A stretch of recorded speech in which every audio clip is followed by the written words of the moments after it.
The people who wrote this film need to be put in a shallow grave. That's all I'm saying. Take a ride on Tony the Pony. Take a ride on Tony the Pony. Please take a ride on Tony the Pony with Mr. Pineapple. Oh yeah, it's Mr. Pineapple's Wonder Hour.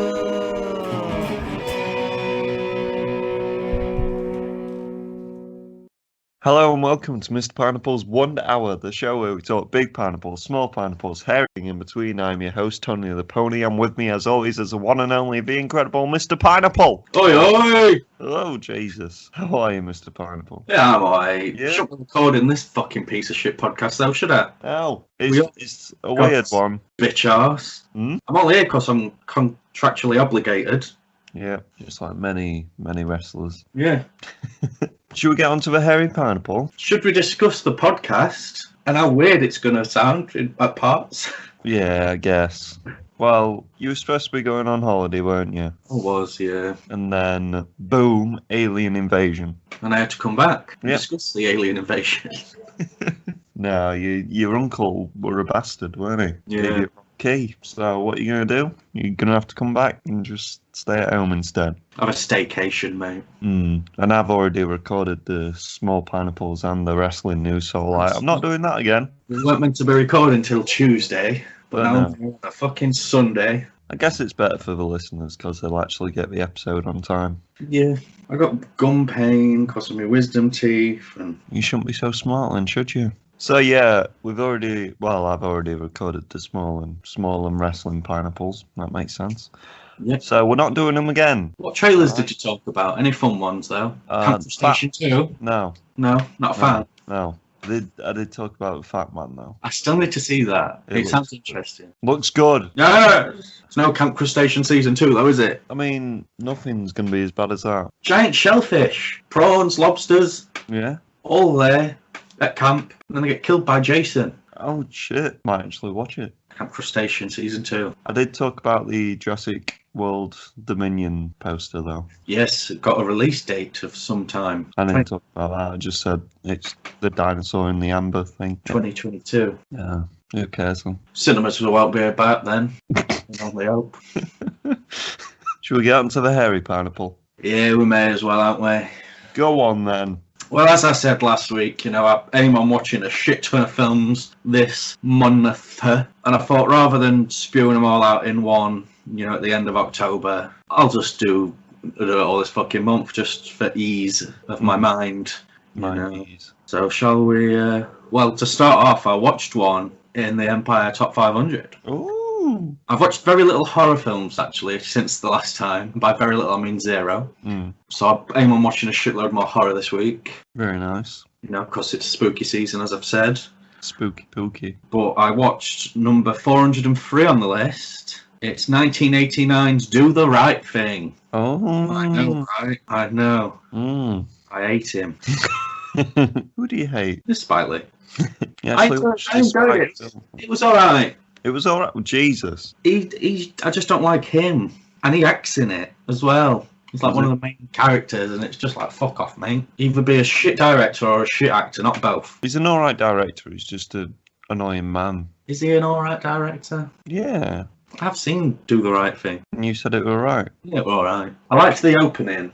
Yeah. You're just a woman dancing to Fight the Power, Nice. which is a great song. Great woman. Was she black? It was Rosie Perez. She's like Puerto Rican. Oh. Have you seen Do the Right Thing? No, Do no. you know what it's about? Doing the right thing. Well, it's there's an Italian-American pizzeria in this predominantly black neighborhood. Oh, yeah. And then a black chap's in there who's frequented this place for since he was born. And he's like, why are there no black people on this Wall of Fame? Because all the people on the Wall of Fame are Italian-American celebrities and stuff. And the pizza owner's like, because it's an Italian-American pizzeria, when you open your pizzeria, you can do what you want. Yeah.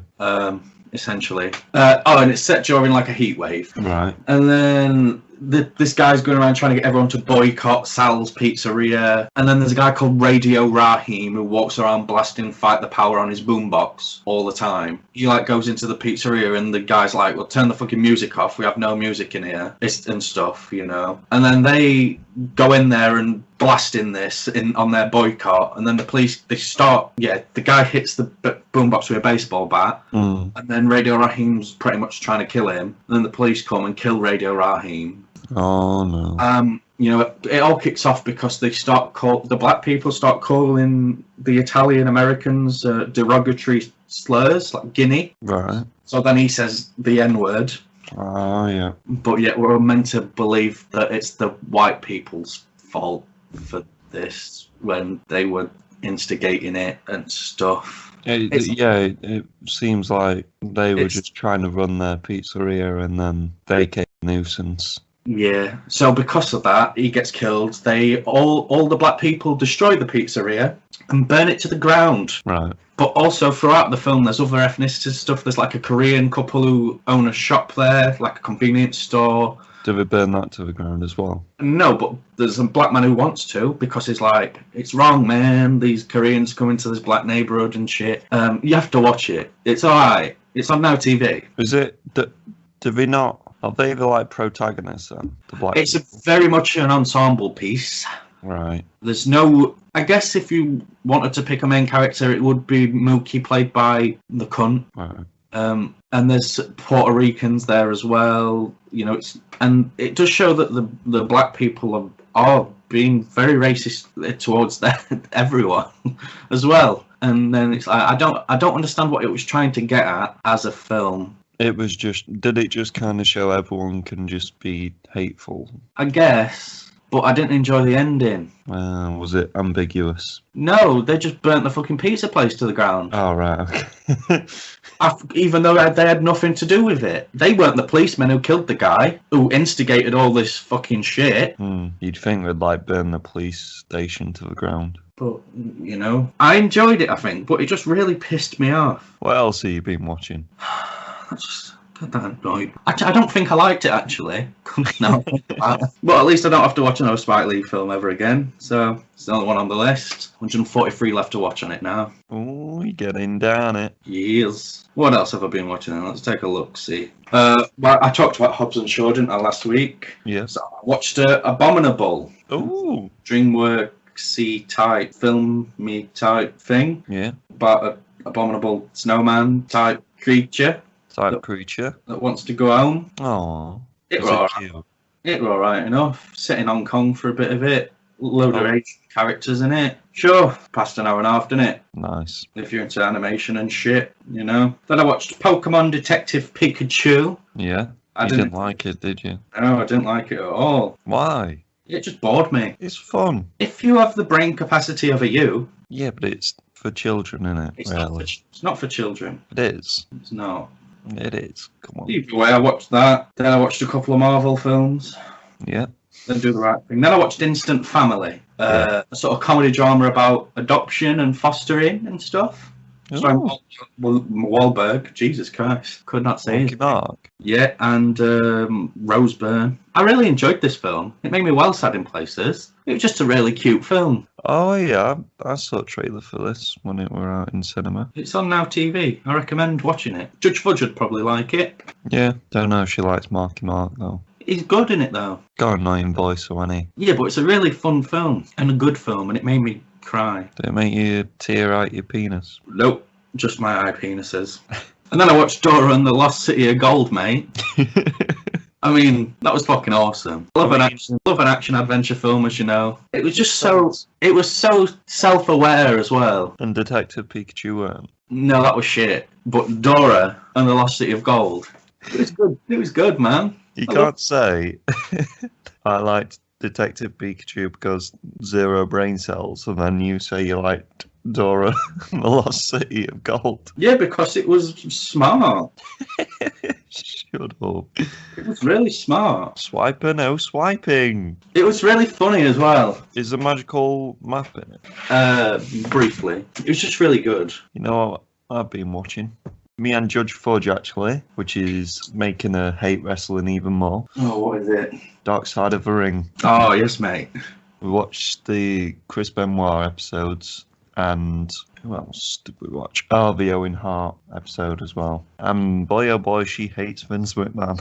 She was like, why are you giving him money? Because obviously I pay for the network. And I was just like, look, we've got to support the sport.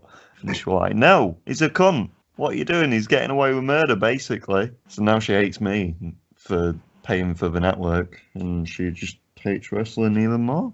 She does like Dark Side of the Ring, though. Other night, she was like, can we watch that wrestling thing? And I was like, fucking hell. Have you seen season 1? No, I took her straight to a Chris Benoit episode, because I knew she'd find that interesting. I cried like a little bitch. Did you?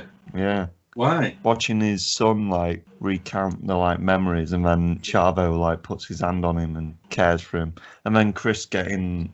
You've seen it, haven't you? No.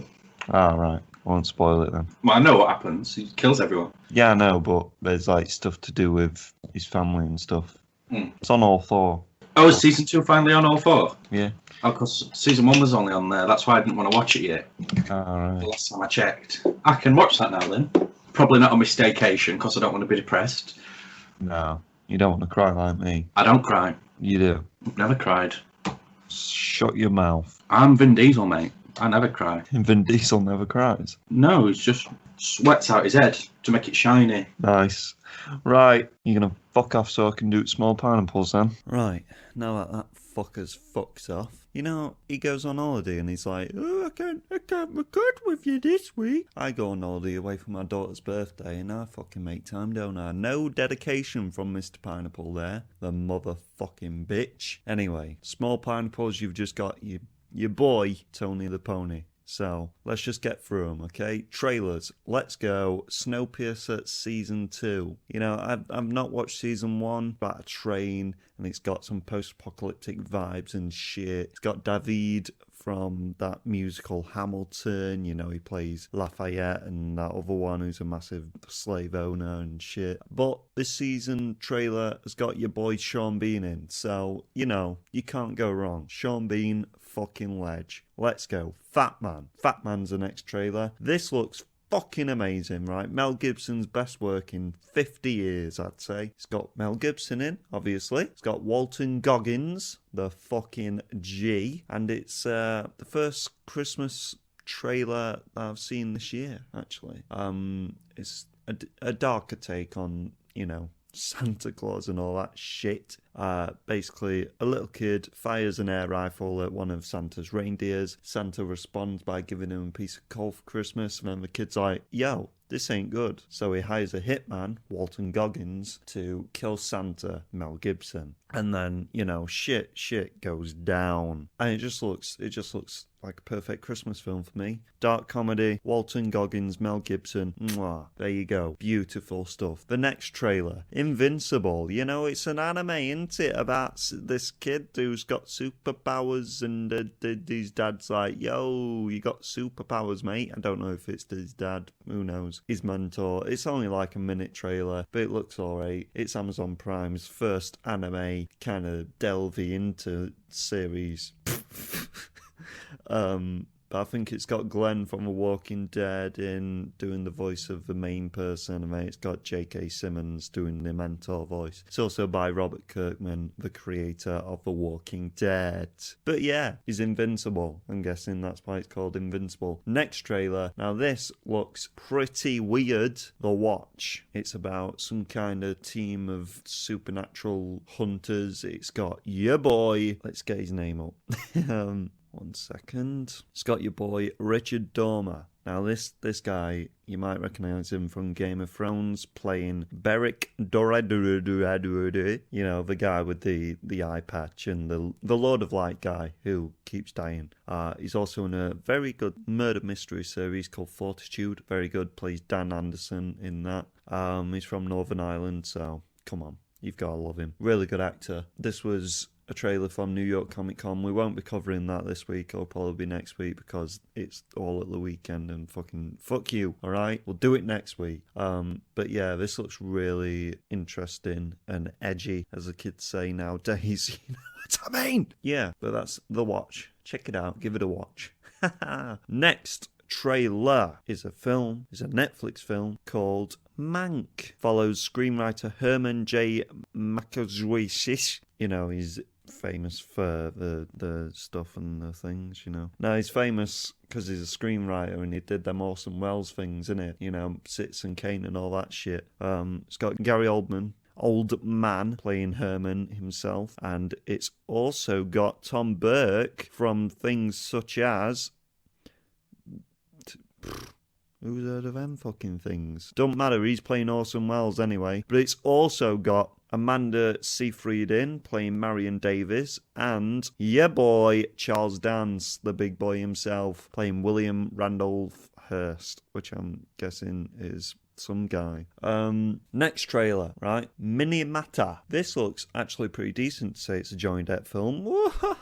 What's that supposed to mean, Tony the Pony? Well, let me tell you, he's a bit shit, innit? Yeah? Yeah? Fuck you. Johnny Depp. He was alright in them Pirates of the Caribbean films, and now he's just being alright in another film called Minamata, sorry. It's about the war photographer W. Eugene Smith. He travelled back to Japan where he documents the devastating effect of mercury poison in coastal communities. It's based on true events. However, I think they've kind of tampered with the story because it sounds a lot like a famous Japanese play, which their name is escaping me, but it's about this big company who leaks mercury into the waters and such, and it poisons the communities around there, even though they're working so hard to kind of keep this big company up. Anyway, it's got Bill Nighy in, Johnny Depp, Hiroyuki Sanada, Tadanobu Asano, you know, just some famous names in it, and it looks alright, and it's by Andrew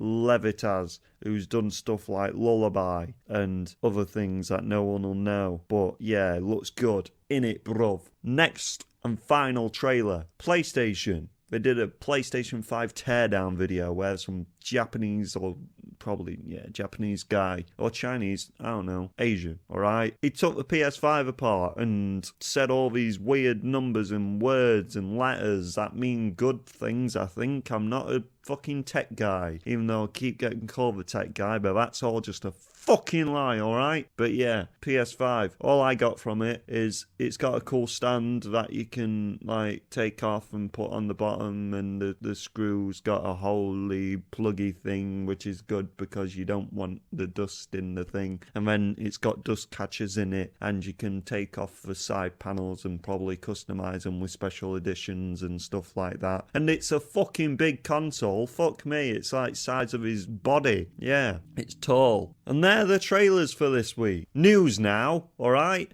We're starting off with the best news, the only news that matters. The Resident Evil, the game, is also going to become a film again in a reboot. Fuck you, Paul W.S. Anderson, some other guy's doing it. And it's going to be based on the first two games, and the cast have been announced. So just bear with me a sec while I get the cast up, shall I? It says here, Sony Pictures is rebooting the Resident Evil franchise after Paul W.S. Anderson's sixth film take on the hit video game franchise. This is a cast it's definitely easy to get excited about seeing.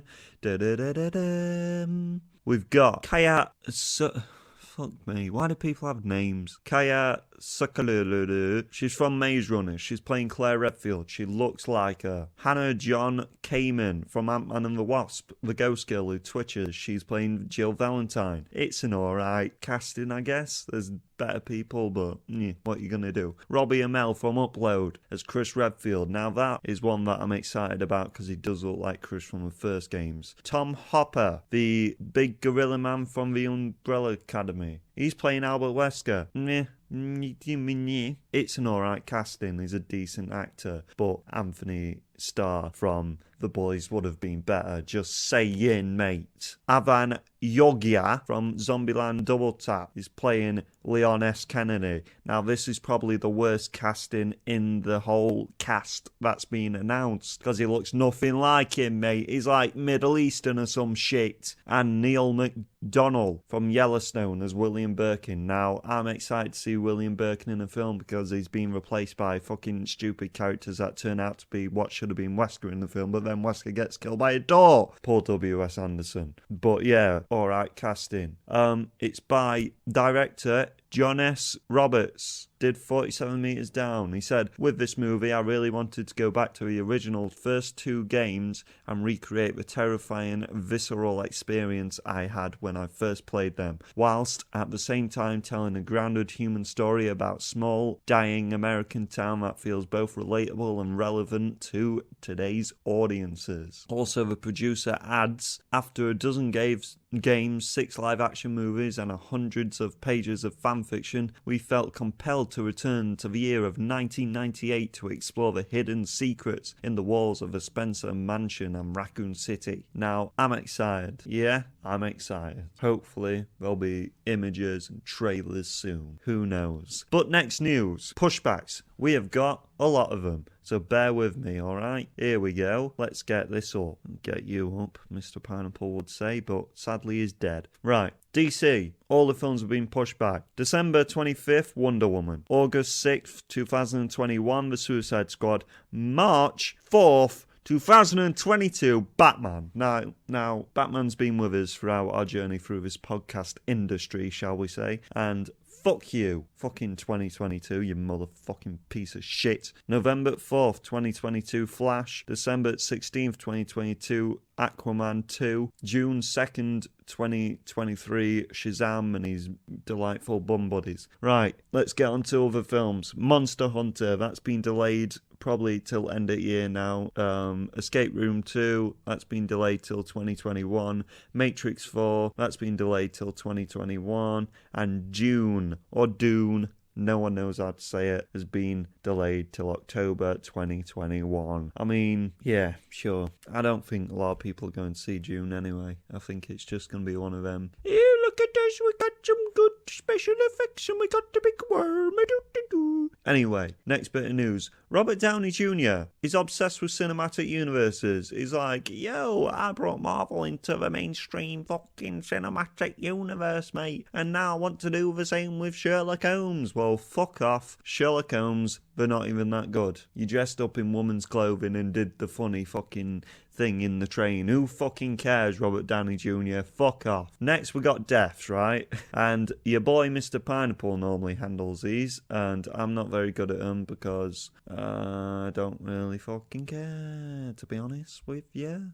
First up, it's a sad one. We've got the Red Hot Chili Peppers guitarist, Jack Sherman. He's dead, isn't he? Yep, how old was he? Dies at age 64. They've not released the cause of death. Probably drugs, who knows. Next up, we've got Johnny Nash, the 80-year-old singer who sang that I can see clearly now the rain has gone. Do, do, do. I can see all the obstacles in my way. I liked it when the Three Blind Mice sung it in Shrek. That's a better version. But he's dead from natural causes after a decline in his health. 80-year-old Rip. Next up, we've got some twat who no one really knows. Eddie Van Halen. Yeah, who cares? He passed away after lung cancer. No, throat cancer. Which is sad. I'll give him that. But yeah, he's dead. Don't know how old he was. How old were he? Let's have a look. How old were you? Fucking 65. No age, really, as Mr. Pineapple would say. And the last death, we've got Clark Middleton, who starred in Snowpiercer, Kill Bill, and The Blacklist, dies from the West Nile virus, aged 63. Oh, what a sad time. Right, let's move on. Soul, right? The Disney Pixar filmy film about souls and stuff inside soul music players, I think. I haven't seen the trailer. It's coming to Disney Plus Christmas Day with no extra fee because they've realised people was in an uproar about that shit Mulan film, and now they're like, let's just give them it for free because let's not get into that. Alright, Muv. What does Muv mean? No one knows. Next bit of news, we've got some Marvel news up next, so bear with me. Last week we had the news of fucking Jamie Foxx coming back as Electro. No one wants it. He's a shit Electro. He's blue. But he won't be blue in this one. Anyway, we've got some more news, alright, about that Spider-Man. Spider-Man 3 adds Benedict Cumberbatch as Doctor Strange, Peter Parker's new mentor. Ooh, how exciting. Are you excited? No one knows. No one. Well, people do care about this, I guess. But there's been some theories already. Let's talk theories, mate, shall we?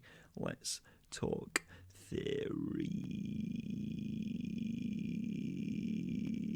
Yeah, it looks like it's going to go into some multiverse, alternate universe kind of fucking thing. All that's going to be traced back to WandaVision, which we'll see later this year, which I'm guessing is going to be like, yo, Wanda, calm the fuck down. You're creating other universes. And then fucking Andrew Garfield's going to pop his web in like, yo, I'm Spider-Man. And then Tom Holland's going to be like, no, mate, I'm Spider-Man. And then Tobey Maguire's going to like point his fingers and dance. Who knows? It's going to be some Spider-Verse shenanigans, I guess. Hopefully we might even see fucking Miles from the Spider-Verse film, you know? Just put him in his mask, get Thingy to voice him. That's all you need. You don't need to show him without his mask on.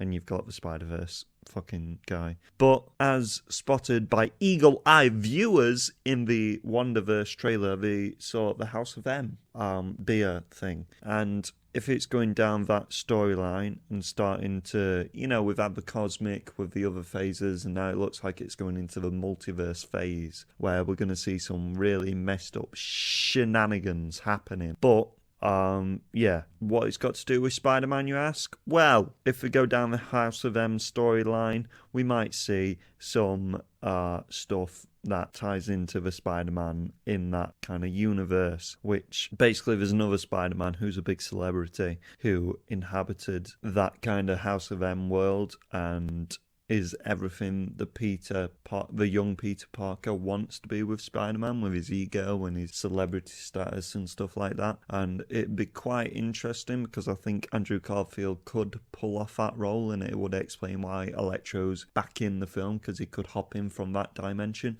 Even though I do want to see Sam Raimi's Spider-Man back into this fold as well. I think that'd be alright. But I did want some kind of other Spider-Man film before they stepped into all that shit, but it looks like they're going that way, so everybody shut the fuck up and just accept it, alright?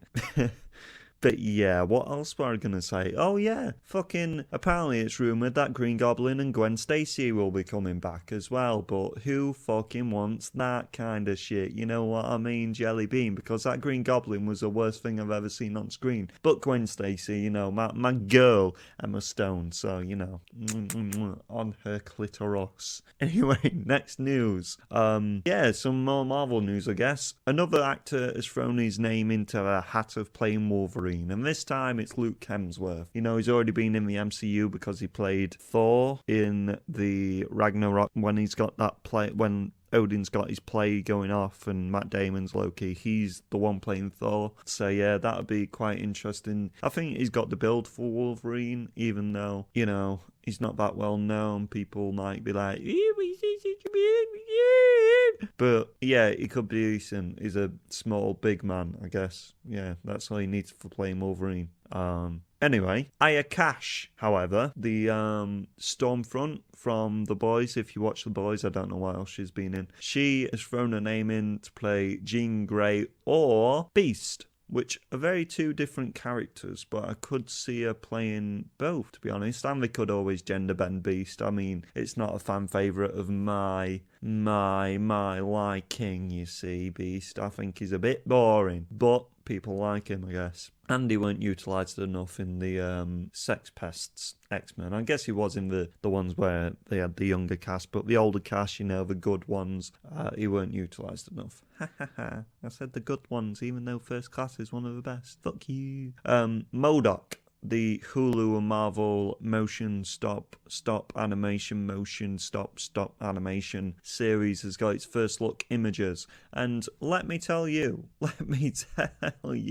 MODOK has never looked cuter. And I never thought I'd say that about a character who's just a big face on a machine. Yeah, but should we give you a little backstory on MODOK? That's Harry Potter. George George Tarleton. He was a technician for AIM, that company that's been seen in a few things, and it's the Avengers game, like the main enemies. Oh yeah, and it was in Iron Man 3, weren't it? That fucking terrible film. But yeah, he was a technician, and then he got created a cosmic cube, and that did some shit, and he was a scientist in mutagenetics, whatever that means. It's just a Marvel kind of fucking stupid thing. And then basically, mate, he fucked himself up, didn't he? And became mental organism designed only for computing. That's what MODOK stands for. But yeah, he's one of the villains that I want to see in the MCU, because he's a cool guy. Know what I mean, Jellybean? But let's switch it on to DC now. Detective Comics, or whatever it means. HBO's Green Lantern. That's a series that's coming out, apparently. Who even knows? We probably covered it. Yeah, we've got some news on Seth Graham Smith. That's not his name, but it is. He did the Abraham Lincoln Vampire Hunter and Lego Batman movie. He's been tapped as showrunner for this television series, and it's been confirmed that we will not have Hal Jordan, Jon Stewart, or Kyle Rayner involved in this series at the start. So I'm guessing, well, actually, it's been confirmed that your boy Guy Gardner, everyone's favourite Green Lantern's going to be in it. Jessica Cruz, Simon Baz, and Alan Scott with fan favourite Kilowog. That sounds racist, doesn't it? And classic DC Comics villain Sinestro are all slated to appear. There's been no word on casting yet, but yeah, if you're a Green Lantern fan, you're a Green Lantern fan, aren't you? I'm not. Anyway, next DC news. This is the last DC news as well. Joker producer believes Mr. Freeze movie would be compelling. Now, I thought they were going to go down this route of doing kind of origin stories for every villain in their own solo film, which would be pretty cool for Batman's Rogue Gallery, because that's probably the best Rogue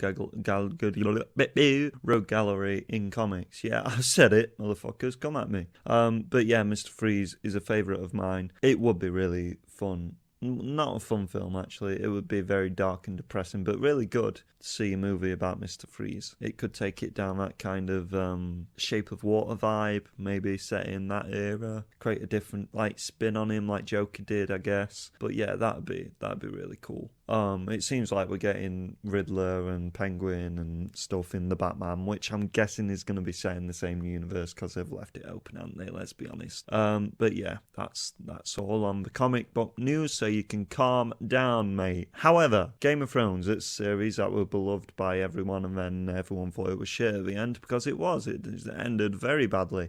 They've got a prequel coming out about the Targaryens called House Targaryen, I think it's called. Who knows? Probably not. It's cast Paddy Considine, as you'll know probably from Hot Fuzz. He plays one of the Andys, forget which one. He's also in other films. I had a piss next to him in real life because I was an extra in The Death of Stalin, which he was in, and he was like, "You're right." I was like, "Yeah, bit weird." And he's a bit of a prick in real life. He gets his fucking costume person to hold his sunglasses for him and give his just dick vibes from him. And he's my cousin's friend's uncle as well. So I've got close ties to this guy, but he's playing Viserys Targaryen. Now, am I just being... Probably am. Who's Viserys Targaryen? Let's have a look, shall we? Let's have a look, see. He was a younger brother to the late Rhaegar Targaryen, the older brother of Daenerys Targaryen, and the uncle of Jon Snow. Whew! Varys and Daenerys. Wait, is Varys the guy who gets a gold poured on his head? No, it can't be. No, I'm just being a retard now. Varys and Daenerys. Anyway, yeah, he's playing in. I don't think this is going to do well. I think Game of Thrones is going to die out. Right, bit of COVID news. Why not?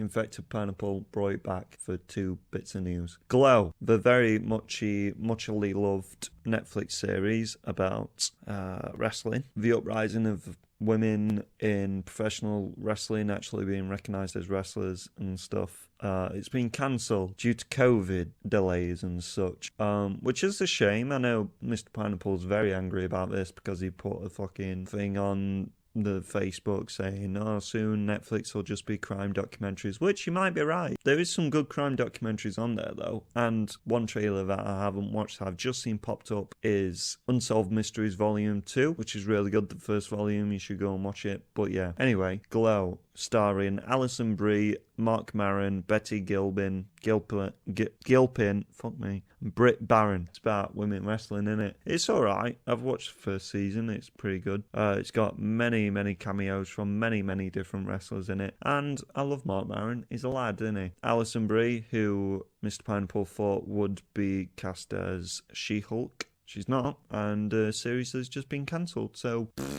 boo-boo on Alison Brie. Brie-boo. Cineworld. We all love Cineworld, don't we? The overpriced movie theatre. It's closing all Regal cinemas across the UK and US following No Time to Die delay. There was one of UK's biggest theatre chains and an owner of US chain, Regal Cinemas, has announced plan to close its venues in both countries. This comes almost immediately after news that No Time to Die has been pushed back from November to next April. So yeah, I don't know what that's gonna mean for the staff, but boo-hoo on you. There's no fucking films getting released, so why keep the cinemas open? So you can go and watch fucking Titanic for 50th time for £15 a ticket. Why not? Who fucking cares? And the last bit of news, this has been great, by the way. Talking to just the audience itself. I know you all love me better than Mr. Pineapple.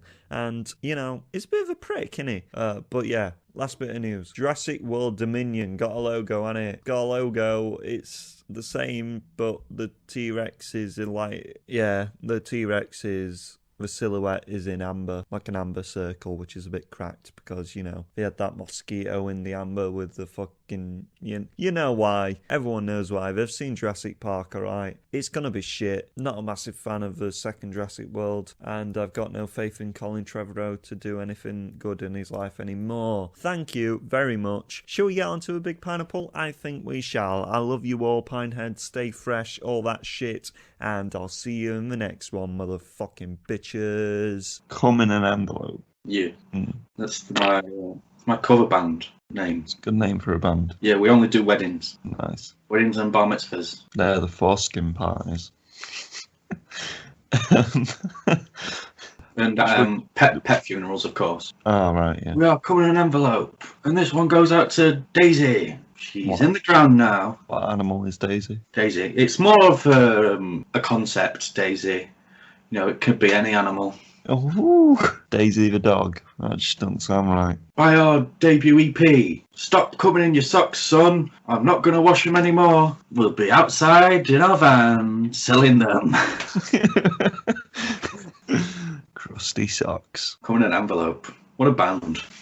Nice. Right, should we get onto a big pineapple? I mean, I don't think there's any way to top coming in an envelope. No, there's not. But we're going to have to get through this horrible film, aren't we? Let's do it. Big Pineapple is obviously the last MCU. Thank fuck.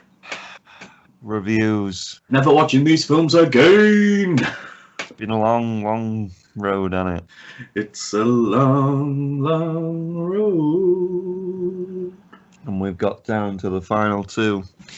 Avengers Endgame and Spider-Man Far From Home. I mean, we had hoped that Black Widow would be out. But no. Time soon. But well, the thing is coming straight to Disney Plus, isn't it? Yeah. So maybe there's hope in the future if COVID keeps kicking off. Yeah, it's coming on Christmas Day with no extra fee. Yeah, because they realised that no one paid for Mulan. Well, no, I didn't. No. Hashtag fuck Mulan or whatever the boycott thing was. Hashtag boycott Mulan. That'd make more sense.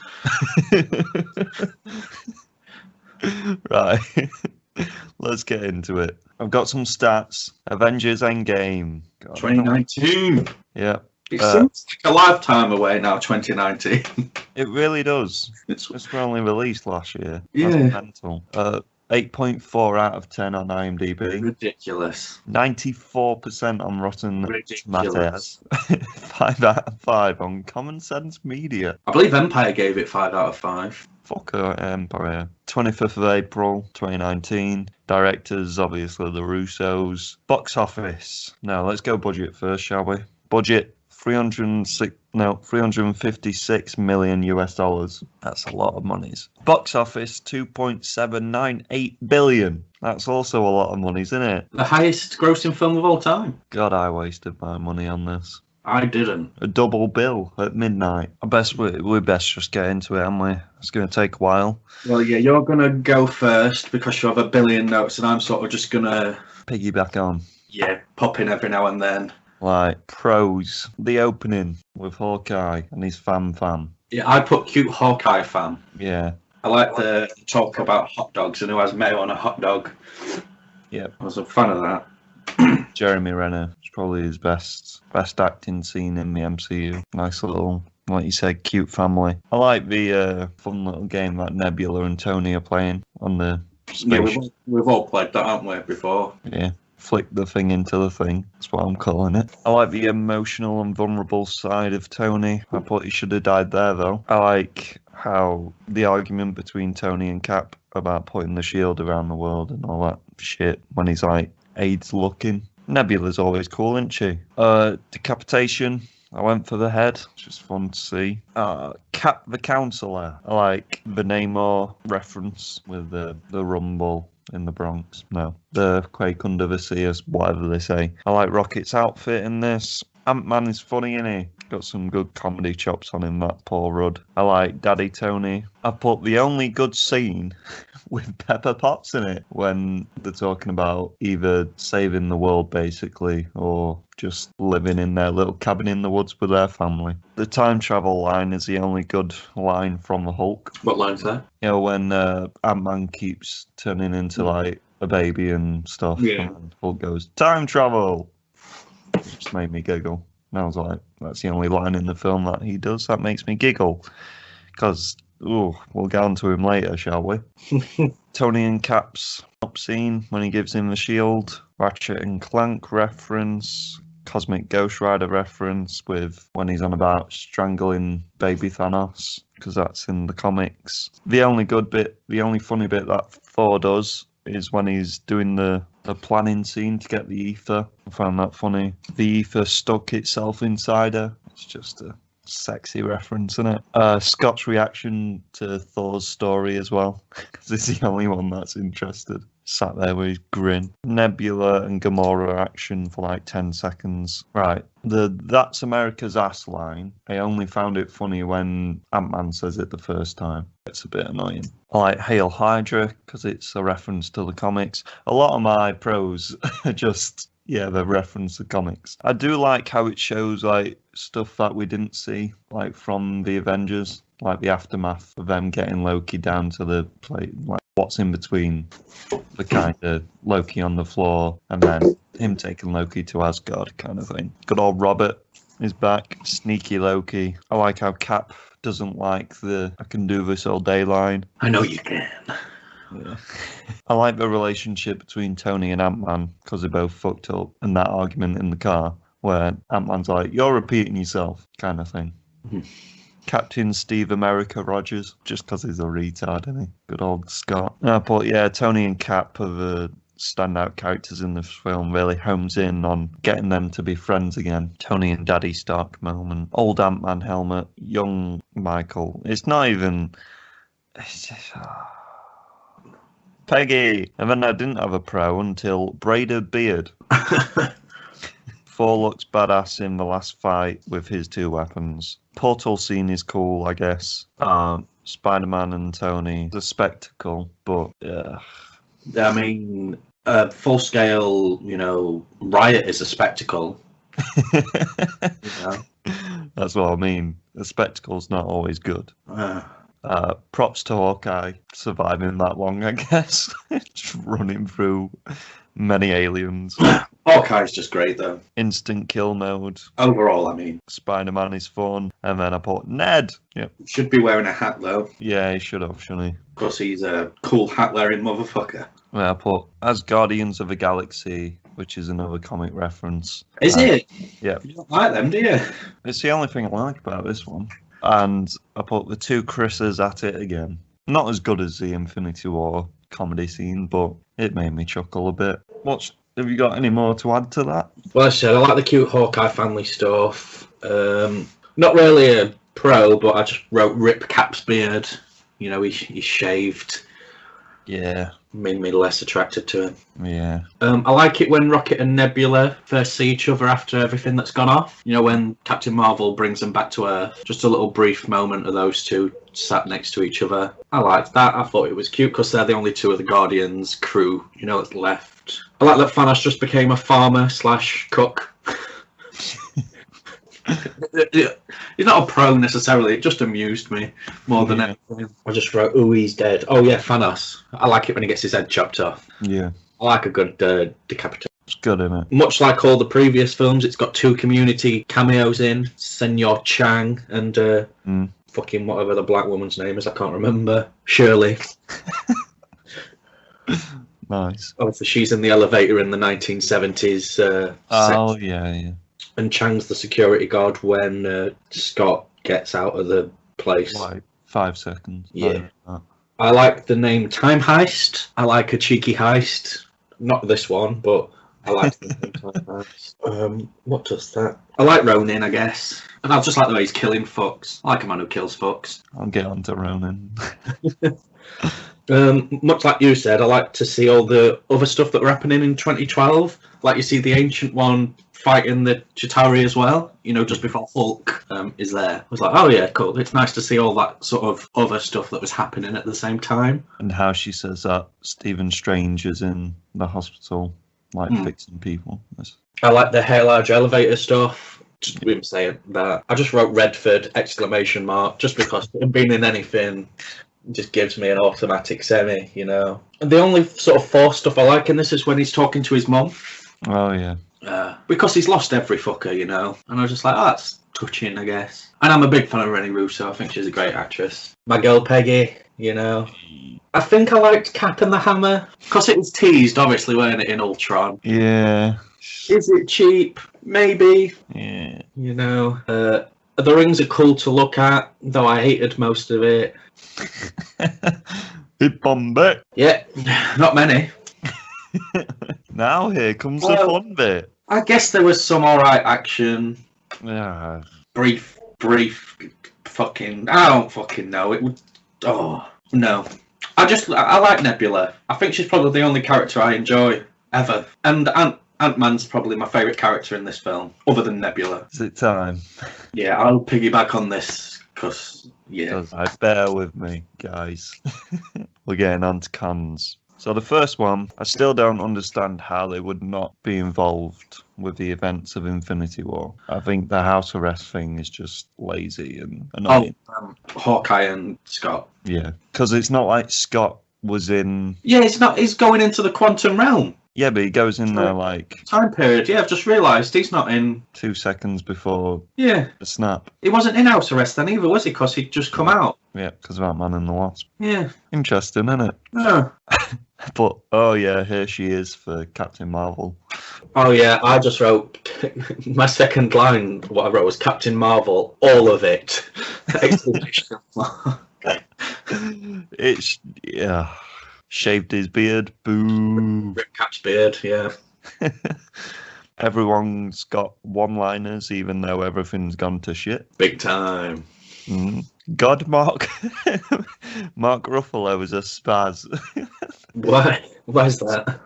It's just when he delivers his first line as Banner. He's just so awkward, and I don't like him. I don't think he's good in Ragnarok. I'll give him that, but.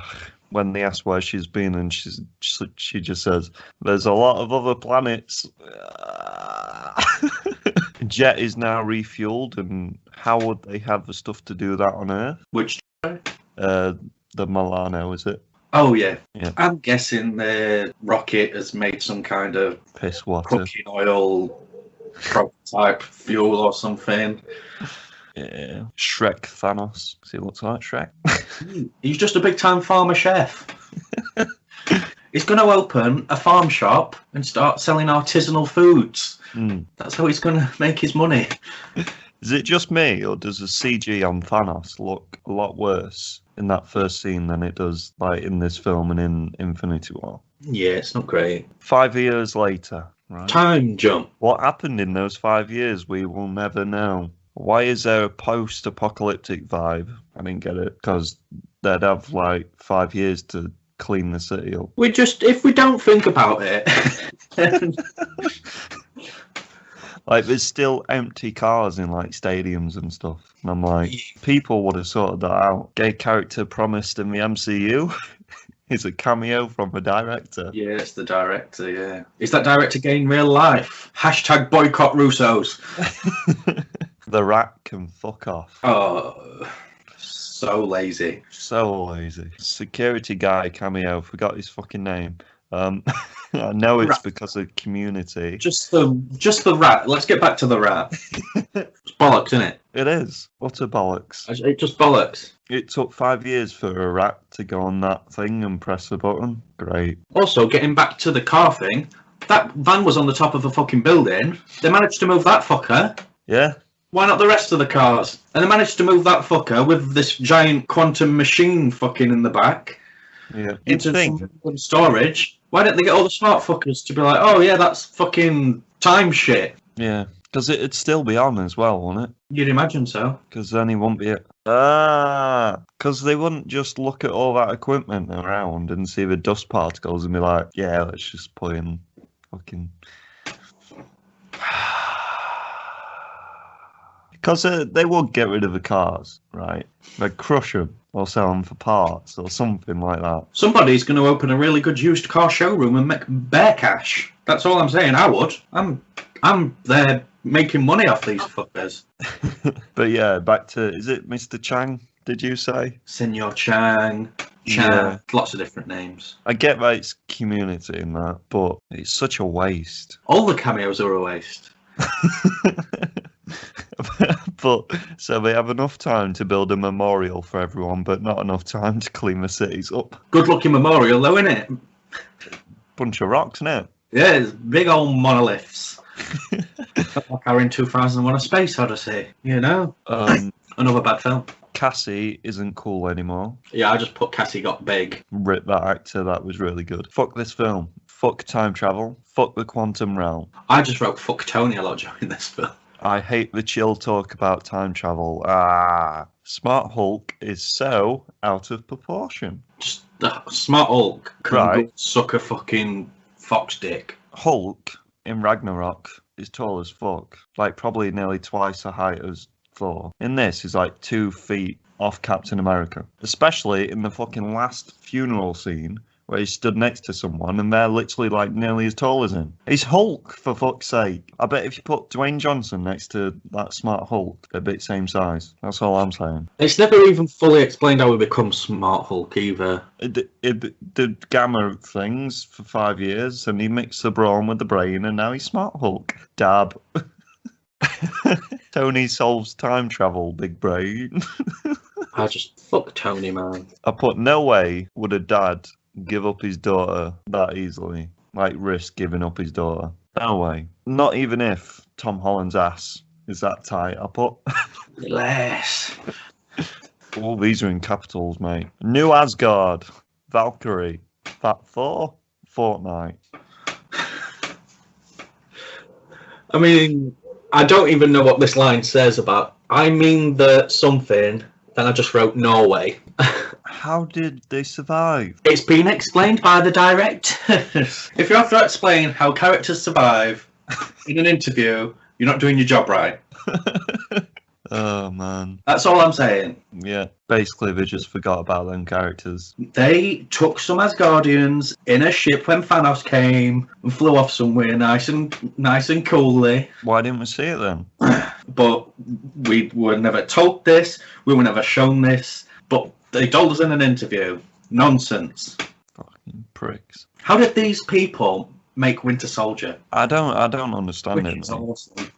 Well, Infinity War's good. Yeah, but it's not Winter Soldier. They just fucked up on this. Like, Fortnite. Why are they, like, relying on product placement in the form of Fortnite? Depression is funny, apparently. Oh, fucking.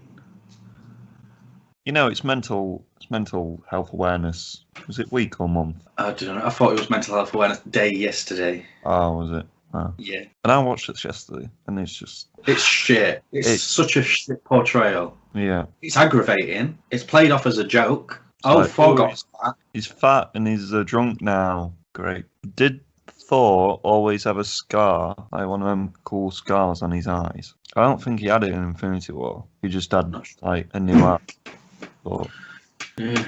got zero time for Ronin. It's a fucking waste. Also, too dark and feels out of place. You know, fucking Japanese guy holding his throat, bleeding to death on the floor. It's nice. I liked that. I know, it's cool and all, but Ronin's in the film for a minute. Just make a Ronin film. Like, he's not even Ronin after that. He's just Hawkeye. I guess that's all I've got. And Ronin's supposed to be this badass who takes no shit, and then it just takes, oh, don't give me hope, and then he's back to being Hawkeye.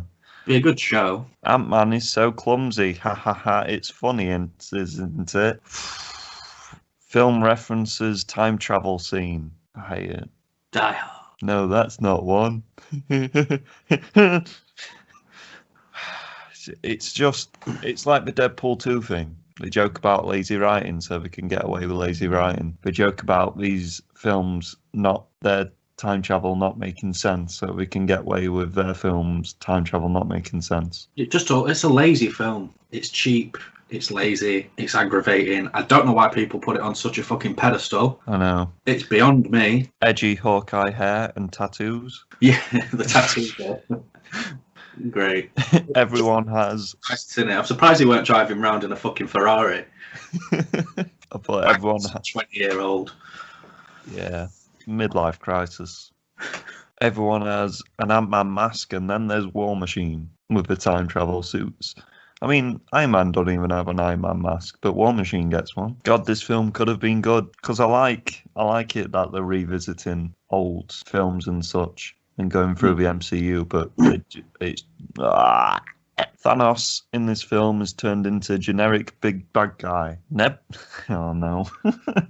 Oh no. Nebula remembers the future because of plot. We'll get onto that later because I've got more notes about it. Time travel doesn't work like that. What happens to the reality there this is when he goes and gets the time stone, right? Because he says if we replace all the stones, then it's going to be all right. But what happens to the reality he's just took that stone from? Because obviously that's not going to pause until he gets the stone back. That's still going to be a separate reality, and they're never going to get the time stone back. So what? I don't understand, and it just shows that the film doesn't think about time travel. It's a bollocks film for bollocks people like Grandad Dick. I've got a note about Grandad Dick actually. To say this film's as bad as Grandad Dick. But memory Wi-Fi. Don't know. Because it's just garbage, innit? She's linked up. It's utter drivel. Time stamped. She's time stamped. She's linked up to the other nebula's Wi-Fi connection. It's so cheap. It is the cheapest plot device in any modern film that I can think of. Basically, Nebula's just a walking camera and she records everything. She's a live streamer. She's got her own Twitch channel. It's bollocks. It's pure, unfiltered shit. I mean, if they caught that Nebula and then took a memory chip or something, that'd be a lot better. Sure, but not have them sync up. We need to download and sync up the two Nebulas. Oh, it's so lazy. It's just so lazy and so cheap. I hate it. It's in the cloud. It's my least favourite part about this film, and there's a lot I hate. It's a Nebula cloud. And Nebula's one of my favourite characters, as you know. I don't know. Oh, it makes me so like angry. This film made billions of dollars. People eat this shit up. It's ridiculous. It's the people who wrote this film need to be put in a shallow grave. That's all I'm saying. The Asgard stuff, right, is the most boring bit in the film. It's literally, yeah, you like the scenes between Frigga and Thor, but it's them sort of scenes that we could have just cut. There's so many scenes that we could have cut. Out of this fucking film. Right, he's just not Quill out, but they didn't grab his tool to get the Power Stone. They just melted her arm so the audience could tell which Nebula was which. He's just lazy. Because how did they think they obviously knew Quill wouldn't have stuck his arm in the fucking thing. I'm just disenchanted by the whole thing now. Around this point now, I wrote that there's still a half left. How? Yeah. So slow. I wrote down a line from Thanos here. They're not trying to stop something I'm going to do in our time. They're trying to undo something I've done in theirs. It's the same thing. You're just talking about the same thing, mate, aren't you? It's just a shit film. It's actual shit. Them stealing the pin particles from the past would fuck up how many they had in the present, wouldn't it? No. Or does he make more? Because he was making more at that point in time. Right, okay. That's all right. The whole stuff in the 80s and that was when he sort of stopped making them. Right, good. But how does Tony know that they'd both be there? Why? Maybe knew. It's just one of them things we didn't see again, innit? Like, he probably knew that Hank worked for his dad. He wasn't born at that point in time. No. He's got files and stuff, hasn't he? Bollocks is what it is. You can't have Tony be the one to give Howard his saying and ignore all the other time shenanigans as if they won't affect anything. Because obviously he goes in the past and says the thing that his dad says in that fucking video in Iron Man, because it's a reference. But then they don't acknowledge all the other stuff that they do in the past that'd fuck up the future. Right. Nebula knows that Thanos had to sacrifice Gamora, and so does Tony. Black Widow knows Thanos came to Vormir with Gamora and left without Gamora. So you'd think they would somehow piece it up and realise what happened. Also, it's not Hawkeye sacrificing Black Widow, it's suicide. So it doesn't work. They're not sacrificing anything. Because as we all know, they all fight on the fucking top of the thing to see who can chuck themselves off the thing. And Hawkeye's even trying to save Black Widow's life, and then she pushes off a rock and kills herself. That's not a sacrifice. So Black Widow should have died for nothing, really. Bollocks is what it is. What I'm saying, it shouldn't be called Avengers Endgame, it should be called Avengers Bollocks.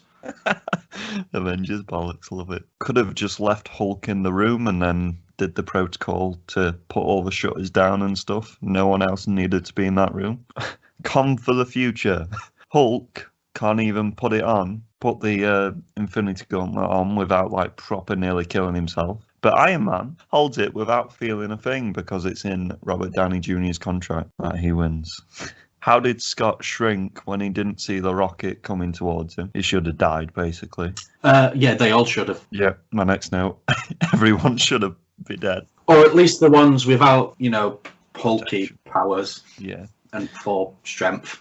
Where the fuck is Captain Marvel? Rocket should have been squashed instantly because he's a raccoon. Oh, Hawkeye would not outrun them monsters. He had an head start. Don't be doing my boy Hawkeye like the makers of this film did.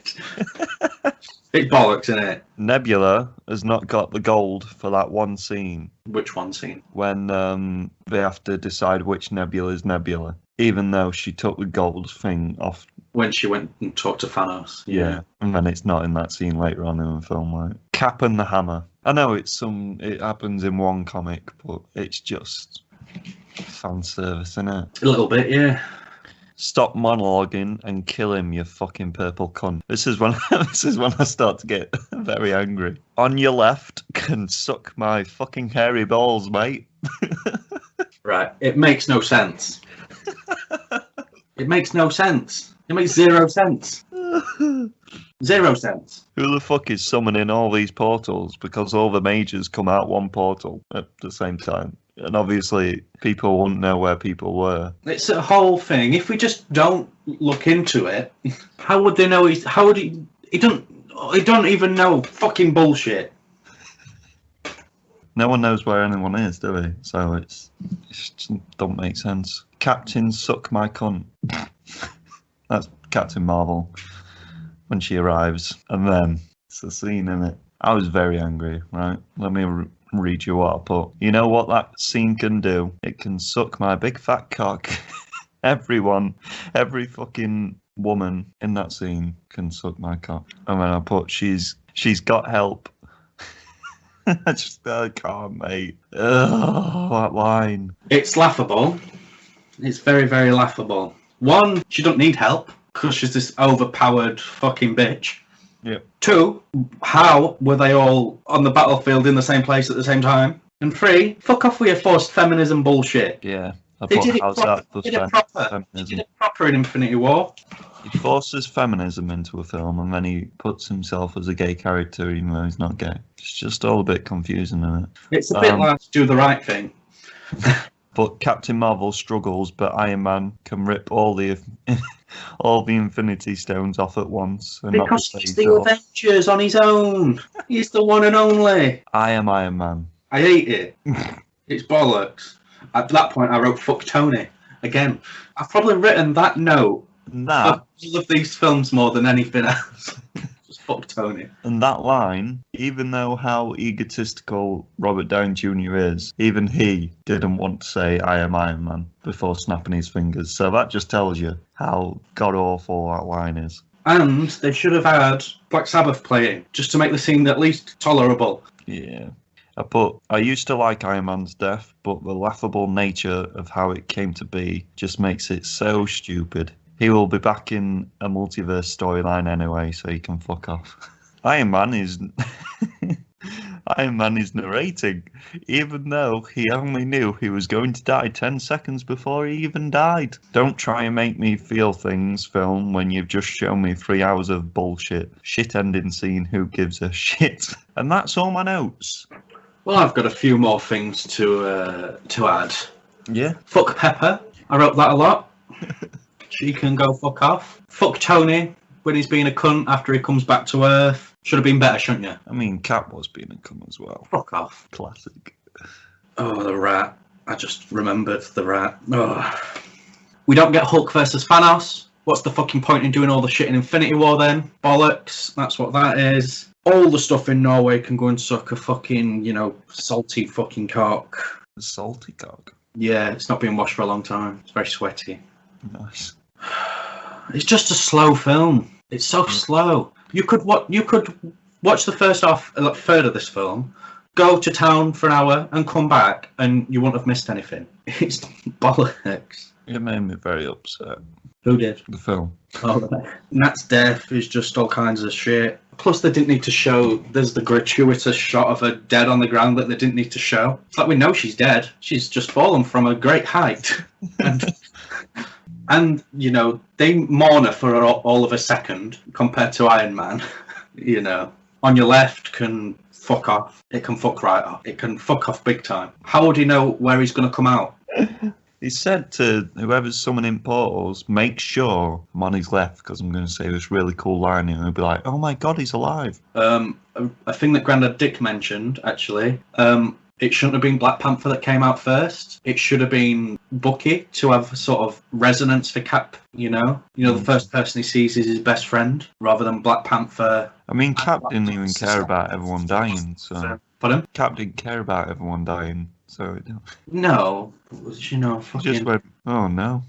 When everyone arrives, Pepper was there in her suit, and that just pissed me off.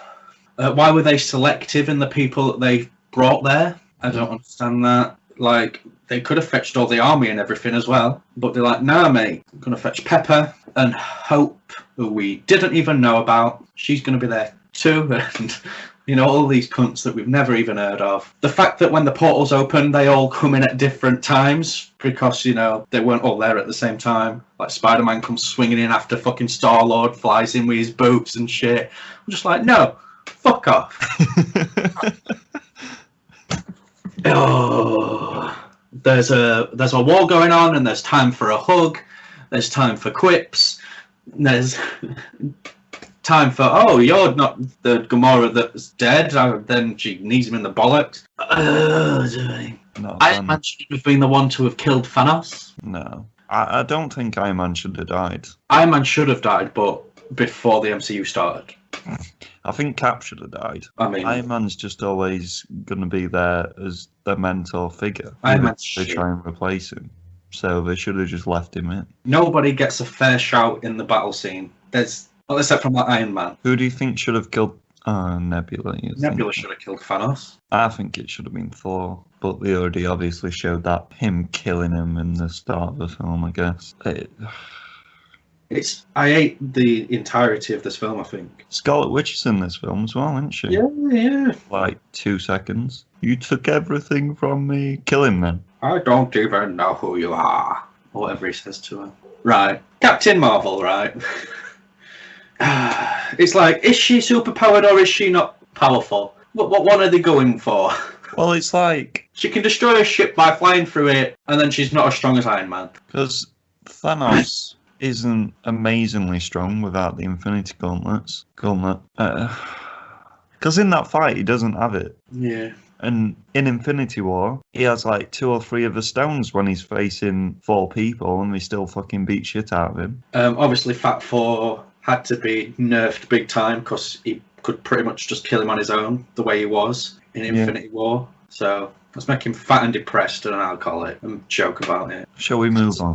Captain Marvel being off-world for the entirety of this just makes no sense. Yeah. Why is the Iron Man free kid at Tony's funeral? It's a bit weird. Yeah. Why are they all stood like they are at the funeral? It's bollocks. Old man Cap can go and fuck off. It makes no sense. Also, Mantis in that scene is so out of place. Like, she's in the funeral scene, she's just like rocking from side to side when everyone else is stood still, and I'm like, why did they choose to do that? That's just so distracting. Feel everyone's sadness. She should just be like crying then, shouldn't you? Because no one's fucking crying in the...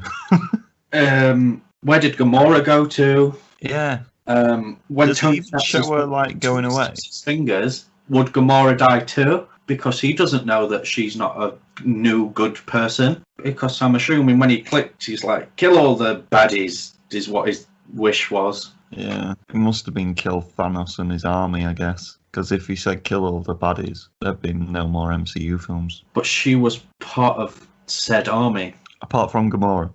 Was his... he snapped him, thought about it, and then just right at the last second, he was like, apart from Gamora.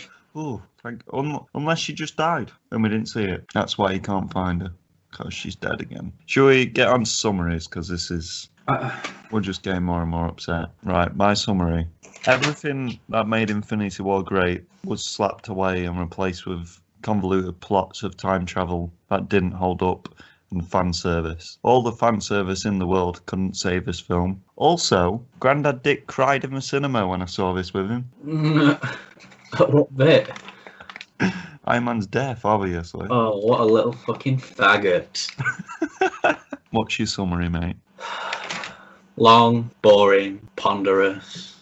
This follow-up to the excellent Infinity War sadly falls flat. A couple of decent moments aside, nothing here really hits the mark. I gave it 0 out of 7. Really? Yeah. That's harsh. It should have been what it isn't. That makes sense. But the fact that it's held up on this pedestal, like you said, and the fact that it followed a film that was 100 times better, and it should have just been something else, and it just pissed me off too much. I couldn't have, like, nothing could have saved it for me by the time it ended. I was like, nah, fuck it. What have you given it? I gave it 1.5. 1.5. Just because it's got my girl Nebula in and Scott's funny at least. There's just not enough of the good stuff in the film. Like, literally most of my pros are like references to comics or Scott being funny. My pros were I had less pros than you, to be fair. And that's mostly just seeing people like Robert Redford and my girl Peggy back. Yeah, that's some of my pros as well. But there's not, like, yeah, we can say, oh, Peggy, way, but then, like, she doesn't actually have lines in the film. It's just like a mumbled conversation, and then she's doing the dance, and then it ends on that. It's just, let's move on. Time, it makes no sense. If you're going to try and give us some science, stick to it, please. Because if Cap went back and he's in their timeline as old Cap, wouldn't that mean none of it ever happened? Hey.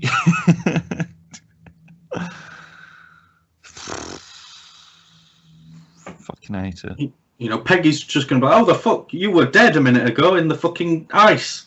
Yeah. Now I've just appeared out of my cupboard. Right, should we get on to Spider-Man? Oh, thank fuck. We only have one more. The last MCU film until... Ever. I'm not watching it. Until they finally come out next year, I guess. Spider-Man Far From Home.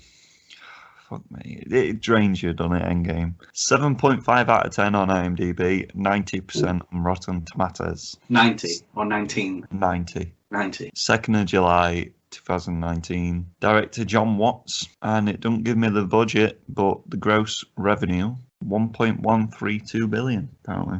I mean, it were always going to make fuck tons of money. After Endgame, yeah. Yeah. Do you know, like, Iron Man 3 was after Avengers, weren't it? That made loads. And I don't know what was after Age of Ultron. Cap 2? No. Ant-Man. Was it Civil War? Ant-Man. Ant-Man. Possibly. It might not have been. I don't fucking know. Go on, then you can go first. I ain't got a lot for this because I was just... Yeah, I've got very few notes on this film. You'll be a quick one, then. Yeah. I should start by saying I hated this film the first time I saw it. Yeah, I remember you saying. Absolutely despised it. I think it's because I saw it so soon after Endgame, and I was still bitter. Right. I absolutely I found it laborious, and, you know, that's just the Endgame syndrome that was striking me there. Still latched onto you. Yeah, you know. But was it different this time round? Let's take a look and see.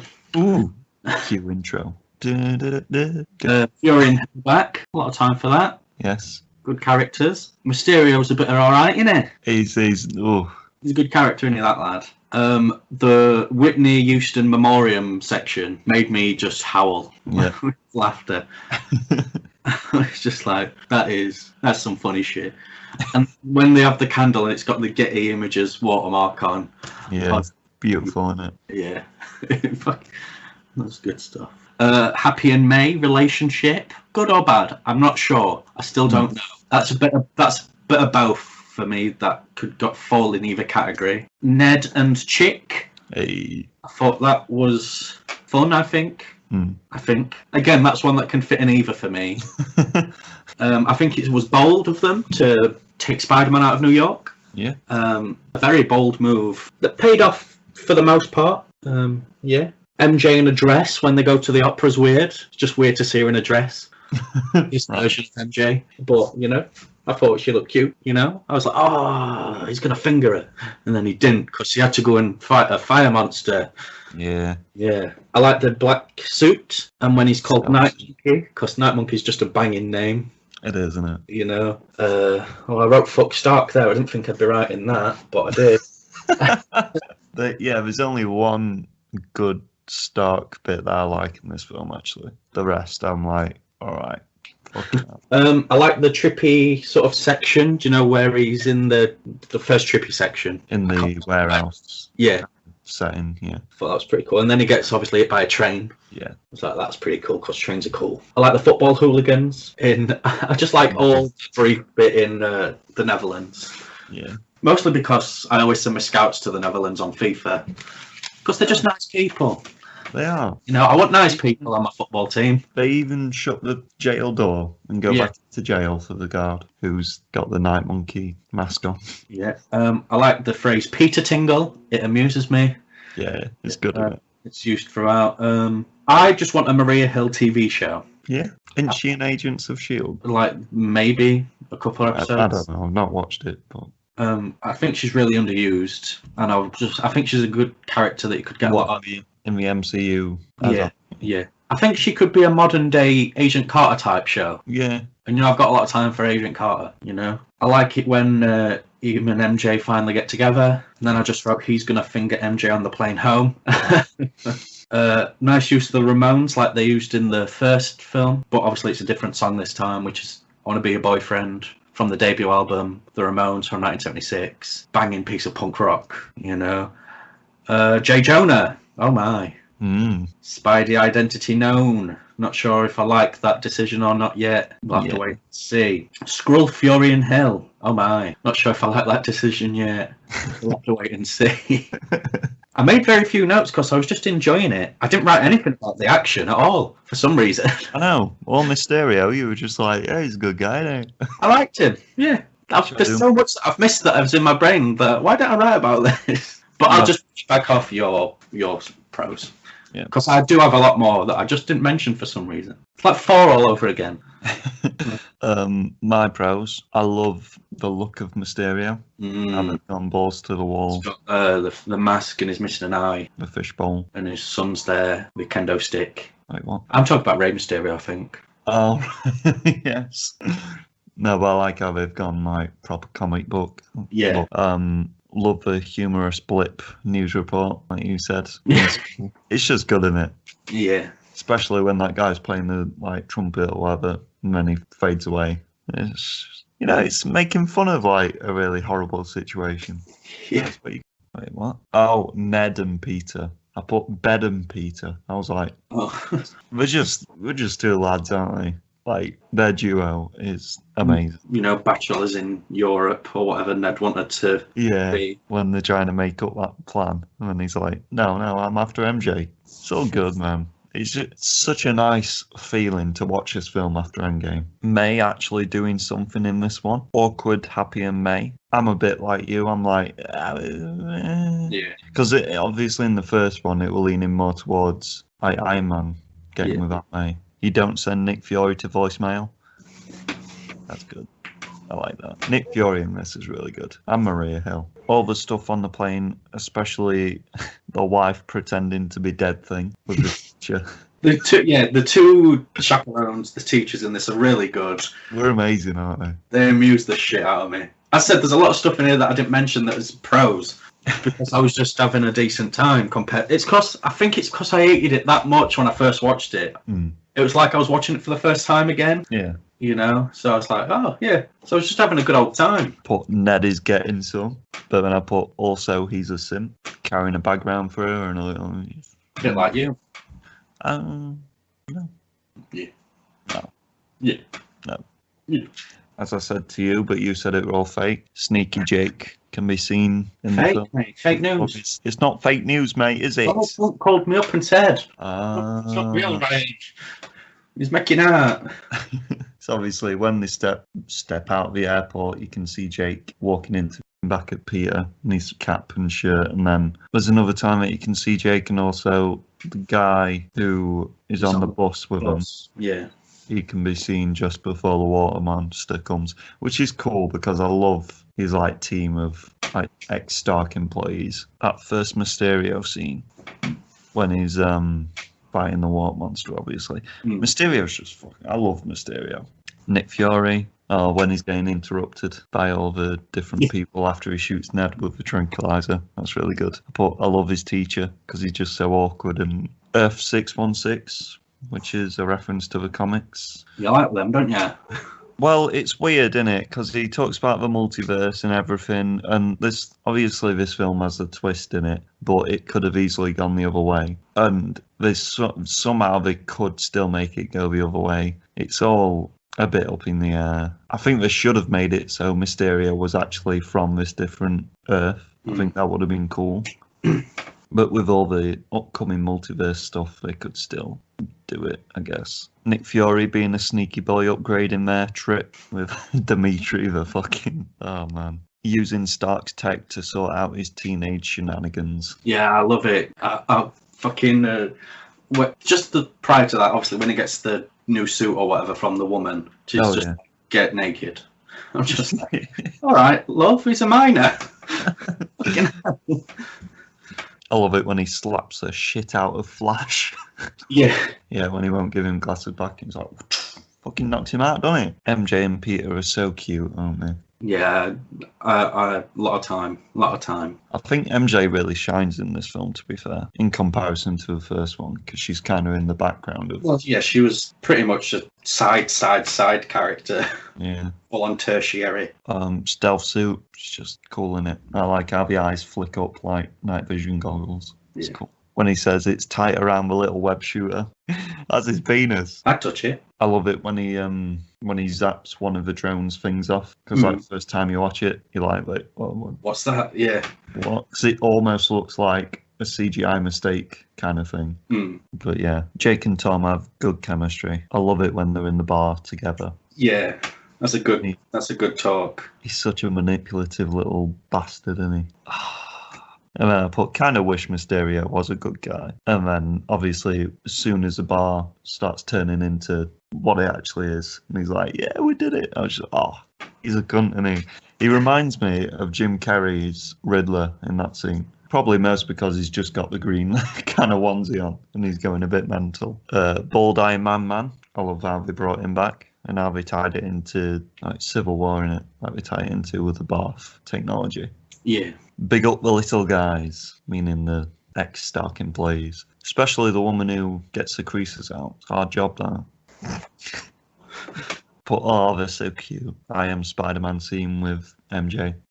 Yeah. This film's good. I like them together. I want them to make babies. I love how they're all in it as a team with the Stark employees. I love how he's just in a mocap suit. Yeah. As his actual outfit. That's cool. I like how she wants to look at Tom naked, MJ. Yeah. And then Ned walking in, obviously. And he's trying to be like, oh, yeah, you're wearing that for the costume thing.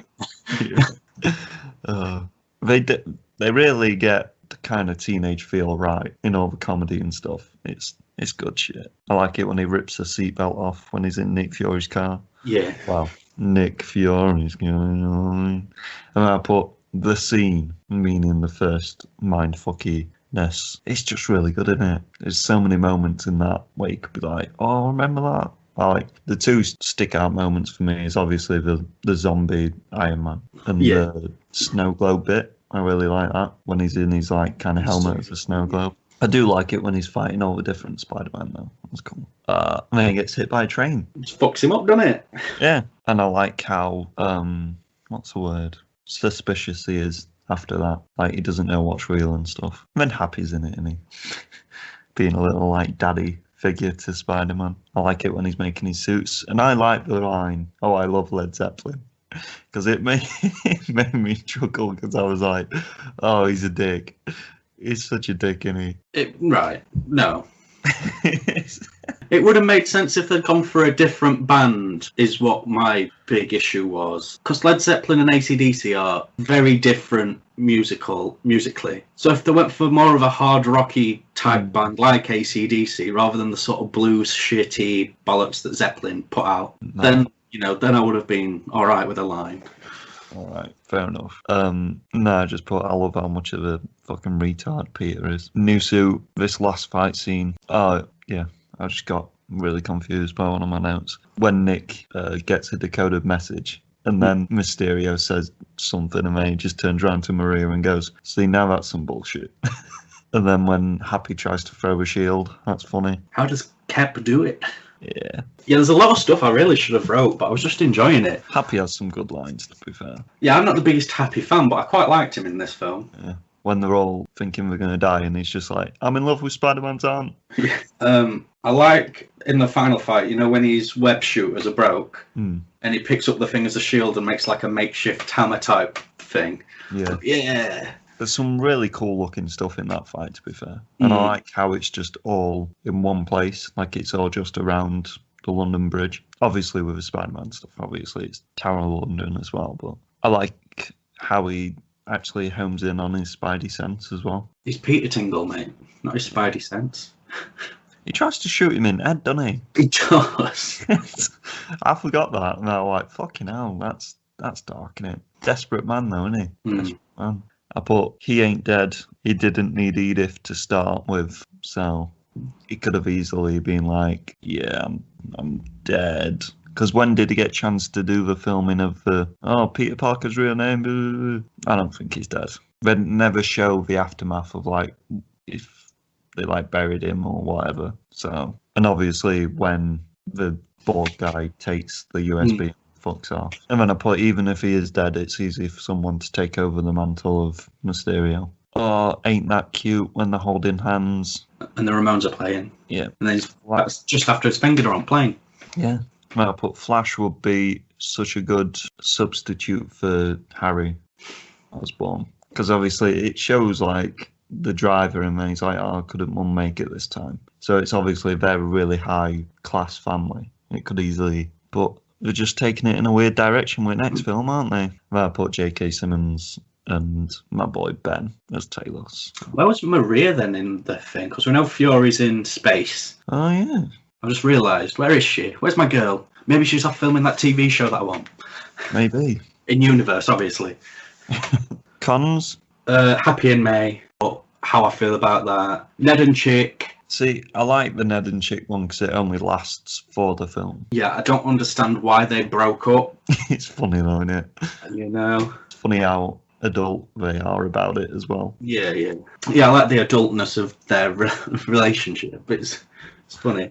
I said it was bold to move out of New York, but I don't think it pays off all the time in the film because it sags in the middle. This film, it's very slow in the middle. I just think it because they were country hopping. I felt like Maria and Co could have been used a little bit more, maybe. I don't really have that many cons. Neither do I, mate. I mean, just fuck Stark being in it at any kind of point, but I guess he had to be. Yeah, like I said, I like the first one. Do you know when he's all upset on top of that roof after everyone's asking him questions about him, and then he looks to the side and sees the painting? Yeah. That's the one I like, but fucking hell. And obviously it's set in the aftermath of everyone coming back 5 years older. Yeah. I think. Wait, the people who didn't get zapped are 5 years older, aren't they? It's weird, isn't it? Yeah, the people that didn't get killed. Yeah. Are 5 years older, but they're same age. Basically, they've just got 5 years younger. More, well, not younger. Like added on to their lifespan. Yeah. I don't think that was delved into enough. Yeah, because there's that. Other than, there's an Asian man who's after MJ because he was 5 years younger the other day and now he's... But is he in the same class as him? Because that won't make sense. He is now in the same class, yes. Because he was like 11 or some shit. Oh, right, okay. So now he's 5 years older. Right, okay. I don't think they delve into that aspect of the universe enough. And why is he such a dick, that Asian lad? Just wants some pussy, doesn't he? Taking pictures of people in toilets and stuff. I love that black teacher, though. Yeah, I'm going to be the cool teacher now. Stop taking pics of people in the toilet. Urinal or stall. Yeah, I just don't think that was delved into enough. Yeah, they played it safe, didn't they? Because I bet if they went too much into it, it'd just get a bit confusing for them. Yeah. They'd probably fuck something up. And then all fans would be like, so I guess in phase 4 we'll get more of that, perhaps, the delving into it. There's got to be on there. You know? Yeah, very few cons. Mine are weirdly quick intro. That scene only lasts like a minute or so with the rock monster and stuff. Yeah. The Spider-Man suit looks really weird in that Aunt May scene. When he's doing the speaking bit, it just looks freaky. Chill out with all the Iron Man stuff, because there's a lot of it after that first one. I mean, if it was in the background, it would be fine, but the fact that when they're going into the airport and it zooms in on the Iron Man projection thing. Like, they could just have it on, like, posters or, like, projections, like, in the background, I guess. Edith's name, what it stands for. Yeah. Even dead, I'm the hero. Because, I hate again, he only knew that he was going to die, like, 10 seconds before he died. So, yeah. People would have seen that. Oh, that's when he goes into the bar, and he's just kind of in his outfit as Peter Parker. Just like chilling. Yep, that's it. Not a lot at all. I was just having fun. Summaries. Bold in what it sets out to achieve in taking Spider-Man away from his neighborhood, and with great performances throughout. This is a decent sequel to its predecessor, though it is sadly let down by its second act. God's Stark will forever loom over the MCU. Right, I watched Endgame and Spider-Man last night, one after another, because obviously we decided to record this morning because you came back from your little holiday thing. I put such a breath of fresh air from that terrible film. However, enough about Endgame. Really nice story. Character building with MJ and stuff. Peter doesn't feel overpowered at all, and it's fun seeing him grow. Because normally, when it's a second film, it's after the origin film, they're gonna be like prime, and then the third film's like, oh, there's a downfall kind of thing. And then I just put great fucking villain. Love it. What's your rating then? I gave it 5.5. That was 7. 5.5. I'm a mark, aren't I? I gave it 7. Jesus. I mean, you know I'm Spider-Man's biggest fan, but... Well, I enjoyed it just as much as the first one, to be fair. And I gave that a 7. I thought I'd just be doing him an injustice if I gave him any less. So I guess it's time to do the last ratings. It is. Well, the list of worst to best. Should we do your list first? Go on then. Right, starting from the worst MCU film ever, Guardians of the Galaxy 2. Garbage. And then it's Avengers Endgame. Garbage. No, Avengers Bollocks is the official title. Iron Man 2. No, go back and say it. Avengers Bollocks. Correct. Iron Man 2. Ugh. Captain Marvel. Thor the Dark World. Avengers Age of Ultron. Captain America Civil War. Black Panther. Iron Man, The Incredible Hulk, Iron Man 3, Thor, Captain America, The First Avenger, Doctor Strange, Avengers, Ant-Man and the Wasp, Far From Home, Ant-Man, Spider-Man Homecoming, Avengers Infinity War, Guardians, Thor Ragnarok, and Captain America, The Winter Soldier. What's my top 5 there again? Sorry, just like top 5. One, yeah. Spider-Man Far From Home, Avengers Infinity War, Guardians of the Galaxy, Thor Ragnarok, and Captain America: The Winter It's a solid top 5. Mine, the worst MCU film, in my opinion, is Avengers Endgame. Ugh. And then Captain America Civil War, Guardians of the Galaxy 2, Avengers Age of Ultron, Iron Man 3, Ant-Man and the Wasp, Captain Marvel, Captain America, The First Avenger, The Incredible Hulk, Thor the Dark World, Thor, Iron Man 2, Doctor Strange, Black Panther, Iron Man, Avengers, Captain America: The Winter Soldier, Ant-Man, Spider-Man Far From Home, Spider-Man Homecoming, Guardians of the Galaxy, Infinity War, and Thor Ragnarok. You gave like a bunch of films 7, didn't you? I did, yeah. Like 6, maybe? Let's not count. But my top 5 are Spider-Man Far From Home, Spider-Man Homecoming, Guardians of the Galaxy, Infinity War, and Thor Ragnarok. It's a good top 5. And We're pretty similar in the top. Yeah, we've got how many films? We've got 3. No, 4. It's just you've got Captain America: The Winter Soldier. I've got Far From Home. Yeah. But yeah, we've done it. All MCU films done, dusted. On to the next franchise. There's only a few MCU films that I will ever go out of my way to watch again now. Which ones? Pretty much the ones that are 5.5 and above. Yeah, I'll probably only watch Ant-Man, the Spider-Man films, Guardians, and Ragnarok. Probably Captain America 2 as well. Why not Infinity War that you put at... I watched it way too many times. It's a really good film, though. It used to be my go-to getting drunk film. Yeah. I'd watch that, but don't do that anymore. Yeah, I've seen it way too many times, so I need to take a break from it. Take a break, mate. So yeah, they're all our MCU films done and dusted, ripped apart, and come at us for putting Endgame the second to worst and the worst film in the MCU. Fuck you guys. It's bad. It's terrible. As I said, we're going to put them in a shallow grave, the writers.